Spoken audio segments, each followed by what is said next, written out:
Oi pessoal, tudo bem? Meu nome é Reniel, sejam todos bem-vindos ao canal A2.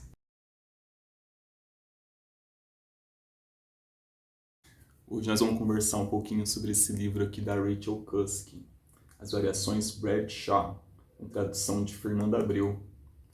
É um livro que fala sobre família e fala sobre a complexidade, né, das relações, da trama, da intimidade, né, dentro de uma família. E é engraçado também pensar que Bradshaw pode ser uma tradução, né, para itinerário. Itinerário fala sobre caminhos, né, percursos, mas também fala sobre a distância, né, dos objetos, dos lugares. E é um pouco sobre isso, né? Sobre os vários caminhos desses personagens, dessa família, e sobre, né, a Rachel Cusk, que vai desconstruir alguns mitos, né, principalmente sobre a maternidade, né, e ela vai trazer alguns sentimentos de estranhamento, né, que a gente pode sentir no interior de uma família, principalmente as mulheres, né, em relação à relação com os filhos e tudo mais. Então, o enfoque principal dessa obra vai ser no casal do Thomas e da Toni e da sua filha Alexa, né? E, de certa forma, também um olhar ampliado sobre a família Bradshaw, né? O pai e a mãe do Thomas, o seu irmão mais velho, Howard, com a esposa Cláudia, e, de certa forma, o seu irmão mais novo, né? O Léo, com a sua esposa Suzy também. Temos também a Olga, que é a inquilina da casa onde Thomas e a Tônia moram. E a gente vai ter aqui não são acontecimentos, né, grandiosos, não é uma grande trama, é uma história sobre cotidiano, né, sobre sentimentos íntimos. Então a gente vai ter meio que um caleidoscópio, né, das emoções desses sujeitos. Nós vamos acompanhar, né, nesse livro exatamente o ano que a família do Thomas e da Tony vão ter aí uma troca, né, nos papéis que cada um desempenha dentro da família, de certa forma, né? A Tônia ela vai aceitar o cargo para ser chefe do departamento da universidade que ela trabalha, e o Thomas ele vai tirar um ano sabático para cuidar da filha, cuidar da casa, aprender a tocar piano, que é algo que ele gosta muito, né? E é uma obra que desde o começo assim me lembrou muito o livro do Milan Kundera, A Insustentável Leveza do Ser. Vai colocar um embate existencial, né, sobre esses sujeitos, sobre a consciência, né, desses sujeitos, a dificuldade de ser, né, o que se é, ou pelo menos aquilo que se espera, né, o que a sociedade espera, né, o papel que eles cumpram. Então, vai trazer, né, como que a existência muitas vezes é vista como um fardo, né, um peso, né, para a gente. E a maternidade, aqui eu acho que vai ser o tema central dessa obra, né? A Rachel Cusk vai tentar desconstruir alguns mitos sobre os sentimentos da maternidade. Isso porque, de certa forma, né, a ordem social, o establishment, né, social dominante, ideológico, impõe papéis a serem cumpridos, né? E esses sujeitos aqui vão entrar em conflito, né, com esses papéis, com o que se esperam deles e com o que eles querem, né, desenvolver, o desejo que eles têm de satisfazer, né, quais caminhos eles querem trilhar de certa forma. E esse vai ser um embate, né? Aquilo que eles esperam, que eles querem, na verdade, com aquilo que a sociedade espera deles, né? Isso vai gerar um conflito. A maternidade, né, ou melhor, a criação dos filhos, é o tema central dessa obra. E é importante a gente tentar pensar um pouco, né, sobre o que é a família, né? A partir até de uma perspectiva de pensadores liberais, né? A criação da família, ela é um processo histórico que ocorre para privatizar a criação dos filhos, né? Então a sociedade ela tinha uma criação dessas crianças de forma comunitária, e a partir da criação da propriedade privada, a partir da criação de um Estado, você vai ter então a privatização dessas crianças e o surgimento da família, né? A família que a gente pode falar aí tradicional, o modelo tradicional. E qual que é a ideia, né, dos pensadores liberais, de certa forma? É de que essa privatização da criação da criança, do jovem, ela vai servir como um instrumento para controlar a taxa de natalidade na sociedade. Porque, se a gente lembrar da lei de Malthus, a sociedade, para ela crescer, para ela se desenvolver organicamente, a sociedade ela precisa ter uma reserva de recursos naturais, materiais e econômicos para que todos possam, né, garantir a sua sobrevivência, a sua subsistência. Então a família, né, a criação da família serve exatamente como um controle da natalidade para que esses recursos sejam melhor distribuídos, né, e que não ocorra um colapso social. E talvez aqui nesse livro, eu acho que existe aquele velho clichê, né, que por trás de todo homem existe uma grande mulher, e é verdade, né, mas esse clichê ele é só uma fração da verdade. Eu acho que é o que a Rachel Cusk quer mostrar, de certa forma. Porque para o homem, né, poder sair, batalhar, garantir a sobrevivência, né, o pão de cada dia, precisa que outra pessoa fique em casa, né, e garanta o quê? A criação das crianças. Então, se o homem sai, é porque alguém teve que abdicar, né, de realizar seus desejos para criar outras pessoas, né? Porque a criação de um sujeito não é algo simples, uma tarefa fácil. É uma tarefa vitalícia, de certa forma. Né? Você criar uma criança, formar, desenvolver uma criança, é algo que exige a todo tempo sua atenção, sua dedicação. E quem ficou com essa tarefa foi exatamente a mulher, que vai ser responsável pela criação, né, desses jovens, que vai criticar nesse aspecto estrutural, né, da organização interna da família. Né? A mulher responsável, então, como a organizadora da parte doméstica, né? Que ela fica responsável, inteiramente responsável, enquanto o marido ele vai trabalhar fora. Né? E isso a gente vê aqui, por exemplo, no casal do Howard e da Cláudia. Né? Ele vai trabalhar, ele vai construir, né, os seus planos, enquanto a Cláudia teve que abdicar, né, dos seus desejos, da sua função, da sua arte, de certa forma. E além desse aspecto estrutural, a Rachel Cusk vai trazer muito um aspecto subjetivo, emocional, né, da relação dessa mãe e desse filho. Durante muito tempo, né, até recentemente, esse dom materno era algo tido como natural, né, a mulher. A mulher tem um dom natural para cuidar da criança, né, e não entendido como algo construído socialmente.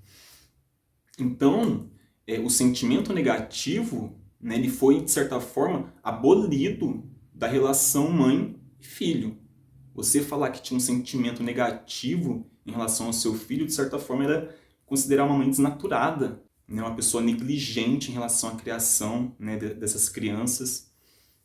Então a Rachel Cusk aqui vai trazer também essa questão subjetiva, emocional, né? E através de coisas bem pequenas, através de uma peça de roupa, né, que o filho está vestindo, né, vai conseguir demonstrar a floração de um sentimento de inveja, um sentimento de disputa, por exemplo, entre o poder, a propriedade que o pai e a mãe têm sobre um filho. Isso fica muito bem marcado, por exemplo, na relação da Toni com a Alexa. Né? Quando ela vê a Alexa vestida com as roupas que o pai escolheu, aquilo lhe salta, né, de uma forma angustiante, como também que o corpo do filho ou da filha pode reverberar como a continuação do corpo da própria mãe, né?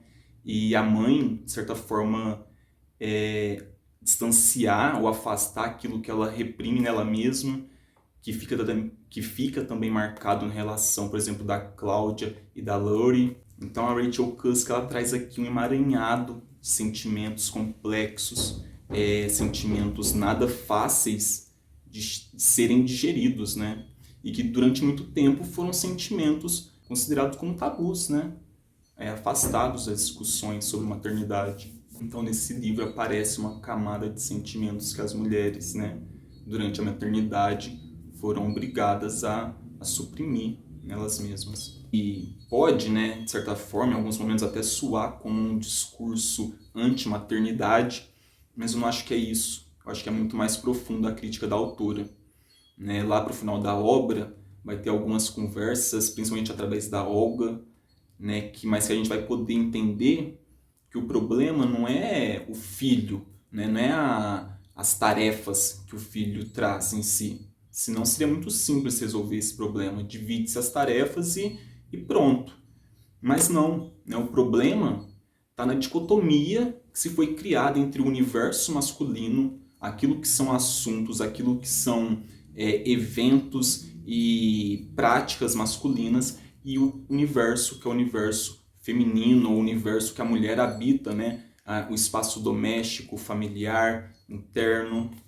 Então, enquanto o homem ocupa os pubs, os eventos de socialização, as mulheres ocupam as casas, né? Os ambientes domésticos, os chás, revelações, né?